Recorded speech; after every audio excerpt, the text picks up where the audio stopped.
Title: Alexander's Unyielding Conquest. In the vast sun-scorched plains of Macedonia, a young prince named Alexander was born. His father, King Philip II, saw in him not just a son, but a potential conqueror. He nurtured Alexander with rigorous military training and strategic education, preparing him for a future that would be far grander than his father's own aspirations. At the tender age of 20, Alexander ascended to the throne upon his father's untimely death. The young king was determined to make his mark on history. He gathered his loyal companions, Hephaestion, Parmenion, and Aristotle among them, and set out on a journey that would change the world. Their first target was the Persian Empire, ruled by King Darius III. The two forces met at the Granicus River, where Alexander led his cavalry with unmatched skill and courage. The battle turned in their favor when Hephaestion's wing managed to encircle the Persian heavy infantry, leaving them vulnerable to the swift attacks of Alexander's horsemen. Victory at the Granicus River was just the beginning.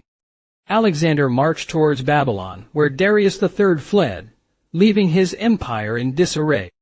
The Macedonians entered the city as conquerors, their triumph celebrated with feasts and parades. But the greatest test yet awaited them: Gaugamela, the last stand of the Persian forces. The battle was fierce, but Alexander's strategic brilliance shone through once more. He led his army in a pincer movement, flanking the Persians and leaving them no chance for retreat. With the Persian Empire conquered, Alexander continued his relentless march eastward. He crossed the river Indus, establishing the farthest reach of the Greek world. But his heart yearned for more. He turned southwards towards India. In India, Alexander faced a formidable opponent, King Porus. The two armies clashed at the Hydaspes River.